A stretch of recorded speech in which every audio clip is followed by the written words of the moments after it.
Welcome back, Tribe. Got an episode here from this dude, Aaron Knightley. Says I will never go back to a job, self-employment versus employment. Let's get into it. Back to a 9-to-5 job, and I choose self-employment, business and entrepreneurship any day of the week, and I just never will go back. And I think this video is really going to resonate with a lot of people. It will hit home, and I hope to wake a few of you up. Because for me, I escaped not because I was financially driven, but because I didn't want to deal with the BS, the office politics, the co-workers, the drama, the control. We're going to jump into all of this in much more detail in a moment, but I want to give full context before we get into the bulk of this video. Now, who is this video and who is it not for? Well, if you are happy to remain in a job, build someone else's dreams, conform, this video isn't for you. But perhaps you have insecurities or imposter syndrome, or you lack self-belief. Well, maybe you want to continue watching, because I'll also talk about the reality, the accessibility, how the world has changed. And actually, getting out of a job isn't about building the biggest business. You don't need to have a big limited company, having hundreds of thousands, millions of pounds going through company's house just to get out of a job. You don't need loads of staff, an office, a warehouse that you need to rent. You could start a little sole trading company, become a content creator, monetize your passion, whatever it is. Artisans are very big in society today. If you can learn a skill or a craft and be good at it and market yourself, turn yourself into a business. We were talking about this on the private community. That's an incredible thing to do today. With the power of social media, you can make a viral 60-second video of you doing something with woodworking, you doing something with steelwork, you doing something with some kind of artistry, something with bricks, with rocks, with whatever it is, stone, blah, blah, blah. I've seen so many videos of dudes like making swords. I've seen videos of like this dude working on bricks. He's like a mason, but a master mason that designs beautiful art out of that stuff. People that make furniture from home, like one of one pieces, real artisan stuff. And they market their products like they're the business. They make the thing go viral, and people will spend thousands of dollars to get a one of one piece made by this guy. And then they'll make longer form videos on YouTube showing the process of like, I made this ultra rare sword and it sells for like $10,000, $20,000 on top of the tens of thousands of dollars they're earning from AdSense from their YouTube videos. You really can't. We live in an age where you really can't get out of the system. If you teach yourself a skill, become really good at it, like an artisan, and then market it on social media. That's one way that I've seen men specifically escape the rat race. Men with those kinds of skills that they've taught themselves, built themselves. And that would allow you eventually to leave your job if you know what you're doing. Yeah, if you know what you're doing. It doesn't take you to be like a multinational corporate. Like when people say, start your own business, guys are already thinking like, that's impossible, bro. I don't have the capital. How am I going to get employees? Like, we can't all be business owners. Like that's not what it means to start your own business. It just means invest in yourself, and you are the business. You do make something that you sell to other people. That is your way of life. That is considered self-employment. That's what we mean. Go through the self-employment. You don't have to be one of million drones stacking shit at a fucking warehouse like Amazon, or fucking making someone's coffee at Starbucks, or in some cubicle in a soul-draining job punching in numbers. That's going to get replaced by AI anyways. You almost don't even have a choice when we get into the discussion about AI. You have to become self-employed probably in the next 10 years. And you can commercialize and switch on your entrepreneurship mindset. Now, look, for me, it's very simple. I wanted happiness. I wanted a life by design, which was built around me and my family. I wanted choice. I wanted options. Same. I wanted full control. And I'm also aware, and all of you should be, with the amount of information that's being circulated on the internet and just how much has come to light, we are in a rigged system, and I refuse to be a part of that. We're also in a society where it's normal to fall into consumer spending. Halloween, you spend money. Mother's Day, Father's Day, Christmas Day, all these events and festivals and, national days. We go out and we spend money. We become a slave to the wage. You become trapped. You go get the mortgage. You have the family and everything like that. And then you're locked into a job for the next 45 years of your life building someone else's dreams. I was just aware, I don't know, maybe I was ahead of my time. I'm not sure, but I was aware. I had my son at a very young age. Thank God. He gave me perspective, made me selfless, And then I began pursuing entrepreneurship and educating myself. Congratulations. But why will I never go back? Well, it's not about the money, although that's a great thing. You know, when you work for yourself, you can earn as much money as you want. You know, your revenue is based on results. Okay, so let's start with coworkers. You go into an environment you don't particularly want to be in, but you have to be there to earn money and pay your bills. And then you are put with people you wouldn't choose to be with on the outside world. And that just didn't sit well with me. Like, I have high values and standards of those that I want to be around, talk to, learn from, you know, and just have general conversation. And I just found I just didn't really have much in common with people. Same. Yes, I got on and I was... Same. My coworkers were shit. My boss was a complete moron. He cost the company thousands of dollars in productivity alone. He was inadequate for the position he was given.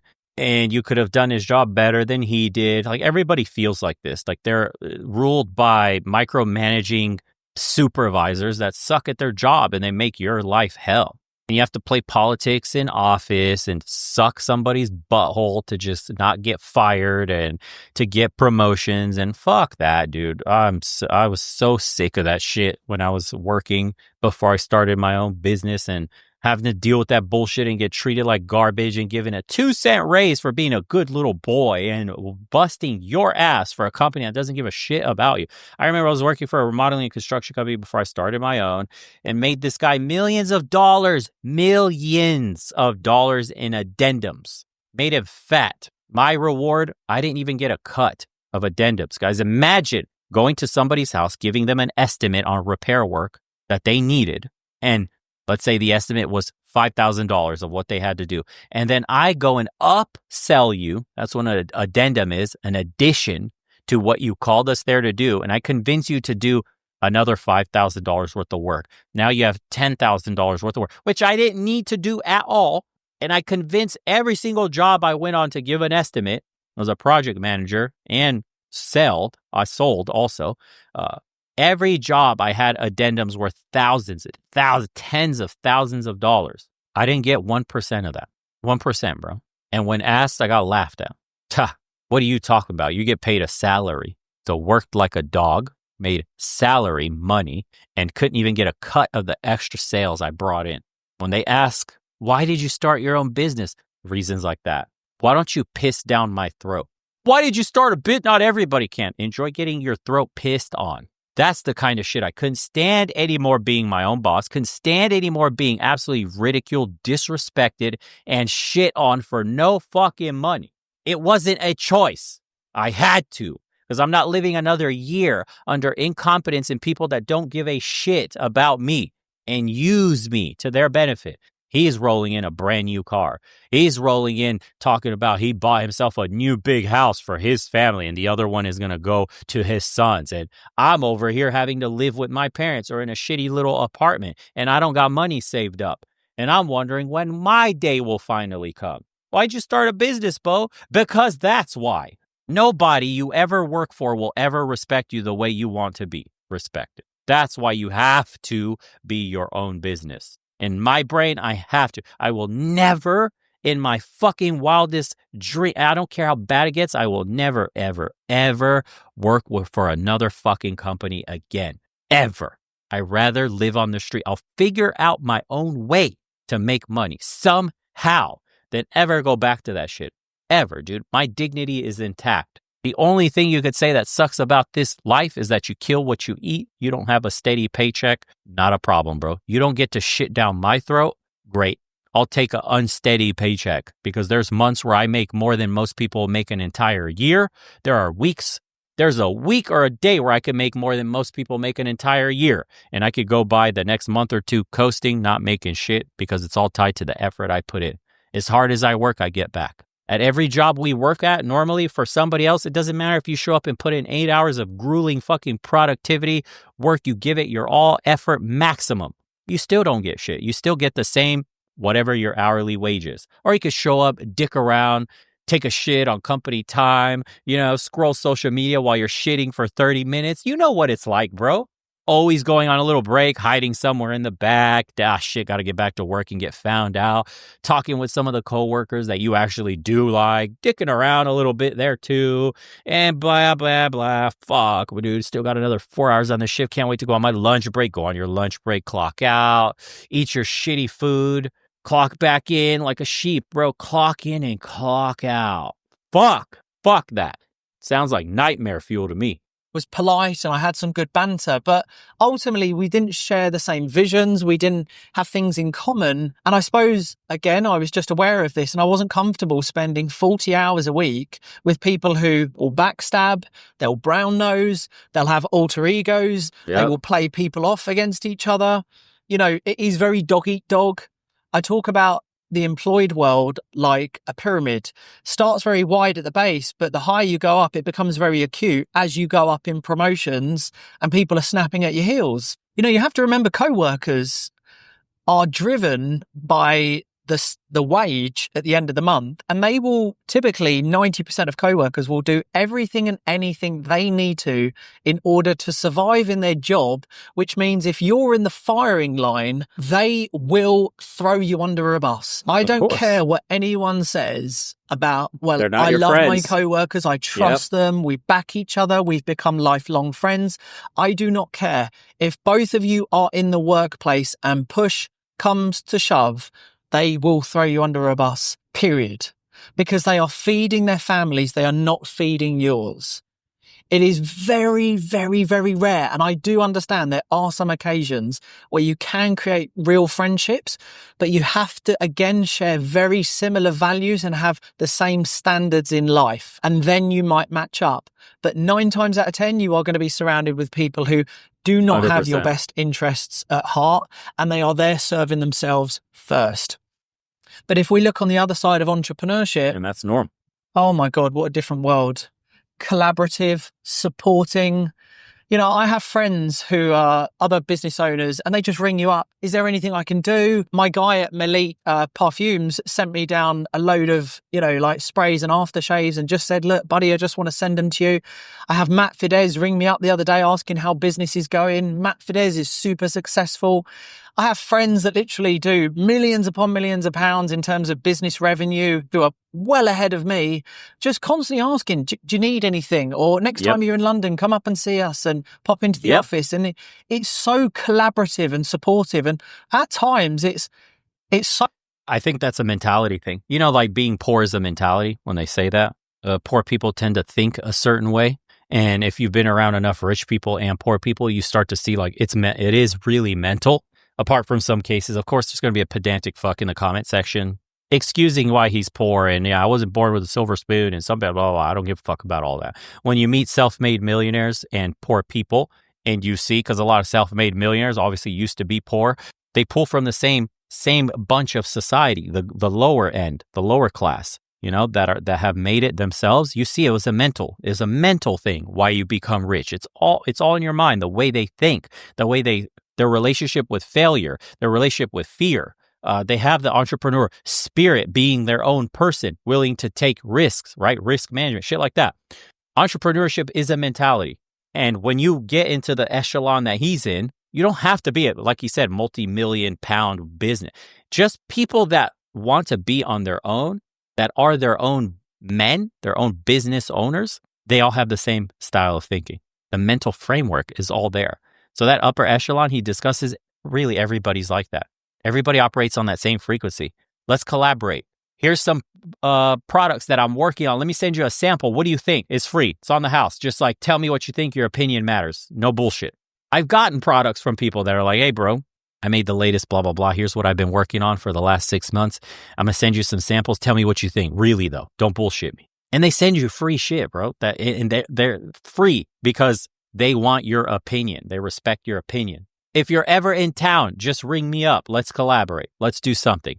As opposed to you speak with poor people, it's all about coming from a place of lack. It's like, how do I protect the thing I have? How do I save the thing I have? I don't want anybody else to come take the thing I have. Like that's the mentality. It's always like protect the little you have, save the little you've got, and push away everybody else. No collaboration, none of that shit. It really is a thing. Like I see it because I grew up poor. I see it in some of my family members. I know what it's like. They're in the mentality of lacking. They're not in the mentality of abundance. And that's why they will stay poor and die poor, is because they have a set singular way of seeing society and their relationship with money. It's fucked, bro. And this is something you can change. You could be born into it and you could be surrounded by it because family has injected that mentality into you.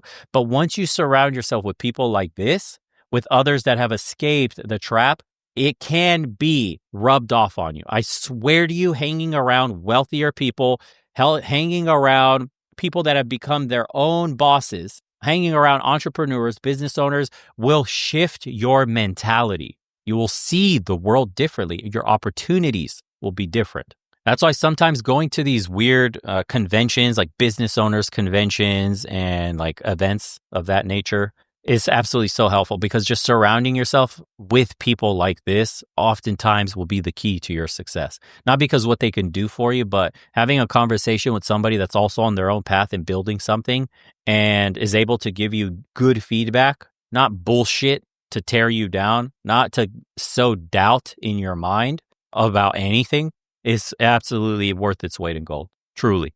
I can't even speak about business plans, goals, things I'd like to do in life, what I'd want to accomplish to most of my family or most of my old friends that still work hourly wages, because they're mentally just not there. To them, it comes across as bragging. To them, it's like arrogance. To them, it's like, oh, you think you're better than us?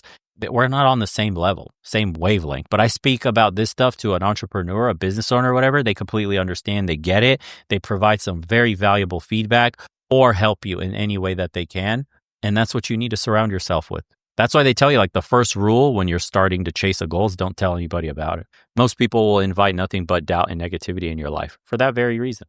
So overwhelming with how nice entrepreneurs and other business owners are. But there's this misconception that successful people are like Scrooge and bar humbug and bad people, and they steal from the poor. And honestly, unless you step into the world and you go start networking in London and put yourself around these people, you will look back at your job and you will think, why on earth am I putting up with these negative, toxic people who just constantly play this political corporate poker game, trying to do one over on everyone?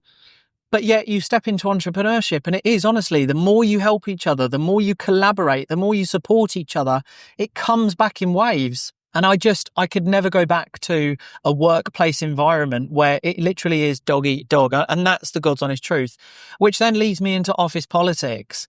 I could not stand office politics. I mean, it drove me mad, the amount of people that would literally play the draining game of politics. And some people even get off on it. Quick swig. Gossiping. For some people, they actually get off on gossiping and talking behind each other's backs. And it's just draining. And I mean, I used to stay out the drama and I would never get involved in it because, like I say, I would live by my motto, last one in, first one out. I'd do my job, do it efficiently, and then I'd go home, and I was just constantly working on myself until the day I could leave. But the office politics, you have zero politics when you work for yourself. And again, in context, in the online world, I'm not talking about running a big corporate company of 200, 300, 400 people. Yeah. That's not what I'm referring to in my videos. Again, full context, online business, lean scale up, freelance, remote workers. Yes, I have team members, but they're remote, they're freelance, they're entrepreneurs themselves. They work their own times. That's what I'm on about. There's zero politics. At the moment, I have 17 members within my personal brand. Within our events company, we have up to about 11 people at any one point working. Zero politics. Zero. I deal with no politics. And that is just something that is so refreshing, and you don't have any mental health problems from that. It's not draining on your mindset. It's not taking up any brain space. The other thing is as well, for me, while I'd never go back to a 9 to 5, is I just wasn't comfortable building someone else's dreams. And I don't know if you are, but I'm not. I know that as human beings, we can push ourselves to limits we don't even think are possible at times. I am not prepared or happy to exchange my one precious asset I'll never get back, which should be only going to me and my family, which is time. Again, it's not making the most amount of money, which is the biggest flex, and having materialistic things. How much time do you have? Like, I love recording and filming YouTube videos to hopefully inspire other people and help them out. And I love getting in the car and filming these YouTube videos because I have time to do this. Okay, I've created the time for myself. And remember, you can't buy it, you can't save it, you can't invest it. You can only spend time. So what are you doing with it? Become aware of where is your time going. So that I wasn't happy with.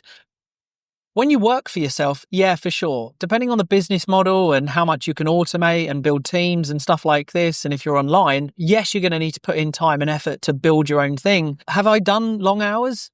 Gosh, yeah, I've done long hours. Yeah, I've done the 15, the 18-hour days in the past. I don't do that now, but in the beginning, for sure. But to the people that say, well, there you go, you have to work all the hours under the sun and everything like that. Yeah, in the beginning, but it's for me and my family. It's to leave something behind that my son can take over or we could sell and I could exit out of the business and the brand.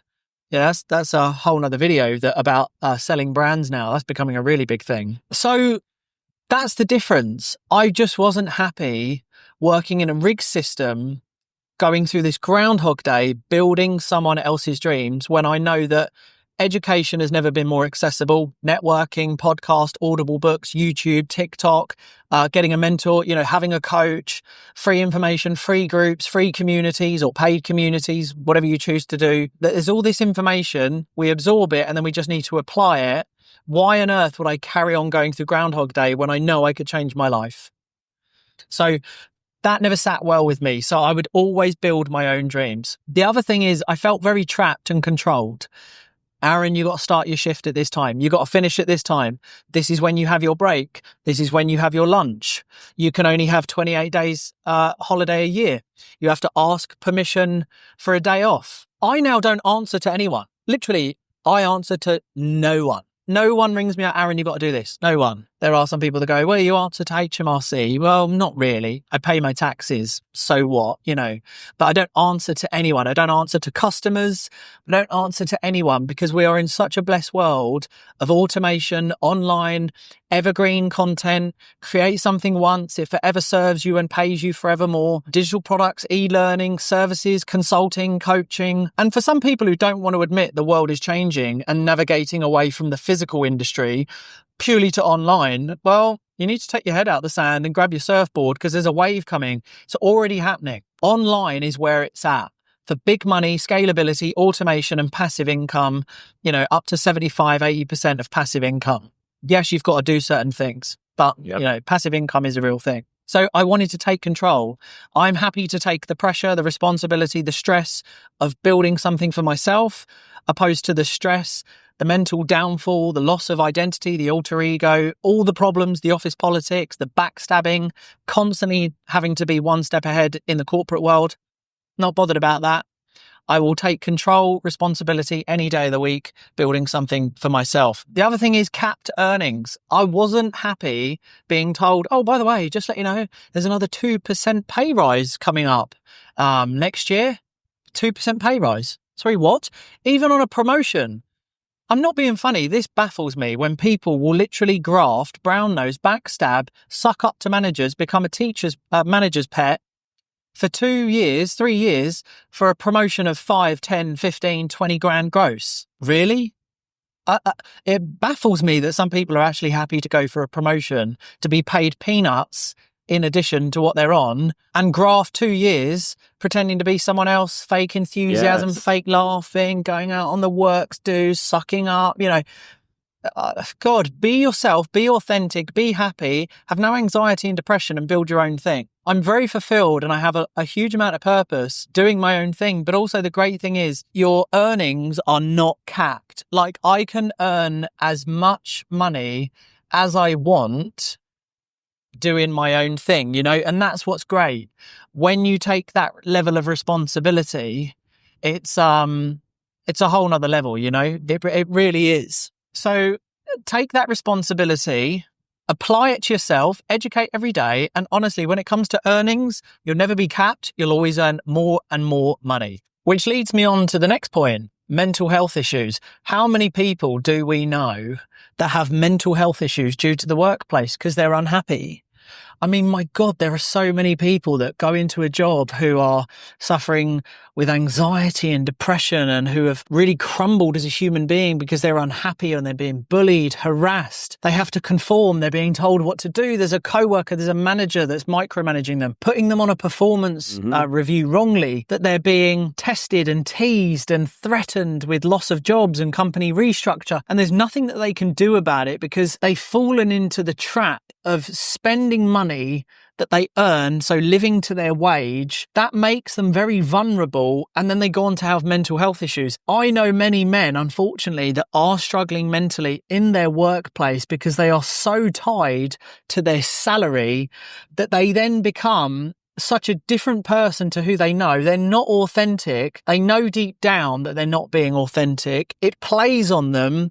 Their mental health really takes a battering. And this all comes from the 9 to 5. And I'm not here to make out like the 9 to 5 is really bad, because I actually really enjoyed my last job, by the way. So for anyone that doesn't know, I was in logistics. I did enjoy my job. I did 4 on, 3 off. I did a 10-hour shift. I enjoyed the job. And it got me by and it served a purpose, but I did not enjoy the politics. I did not enjoy everything that I've said. And now that I do work for myself and I am responsible for everything that I do, which I'm happy to take that responsibility, I know I will never go back because I have too much opportunity, too much potential. My network is honestly such a blessing. And I know that if I ever got in a spot of bother, or I come against a hurdle that I'm not sure how I can jump over, or I hit a bottleneck in my business, I know that the support and communication is there to be had. I know that I can reach out to people who will help and support me. So knowing what I know now, and I hope passing this information on to you, that you at least explore your passions and hobbies. Because here's the thing as well, in the exciting world that we're in, Gary Vee did a video recently and he was like, people have no idea how in the next 5 years, everything will be monetized. And he was like, if you like going out walking, you can literally pay someone to walk with you. Everything will be a career. How do you make something out of nothing? How do you monetize a passion or a hobby? You learn to position yourself as the authority in the niche that you enjoy or you're passionate about. Positioning. Pretty much. As an adult, you have to seek permission from another adult so you can take 2 weeks off to live your life. I've always been asked why I'm taking holidays, for fuck's sakes. I am 40 years old and will turn 41 in August, and I was fired recently by a younger manager of One Dimension Mindset. Only 30 days at an unstructured startup company. I really just want to start my own business and never return to the nepotism and corporate adolescent politics. My mind is too much beyond the buffoonery. Wow, I was wrongfully fired 14 years ago and won a lawsuit against a company. I told myself I'll never work for anyone again, and I currently own my own business for the past 14 years. On Friday, I took half a day and went to a food and wine festival, and right now I'm laying at the hotel pool and writing this at 4 p.m. Guys, just do it. You'll be happy. It's a lot of work, but it doesn't feel like it. Yeah, because you're doing it for yourself. Fully agree 100% with this video. Entrepreneurship is the greatest thing I've ever done in my fucking life. And it actually put me in the positions that you see today and allowed me to be living blessed, to say the least, blessed in what I've been able to do and the people I've been able to help and the things I've been able to experience. I've lived 100 lifetimes already, and there's nothing else like it. Anything that's stressful, the hours, the up and down earnings, revenue, the uncertainty, all none of that. It doesn't matter. Would not trade this for the world. And I highly recommend people give it a shot, at least. Usual boys. Take care of yourselves. We'll see you on the next.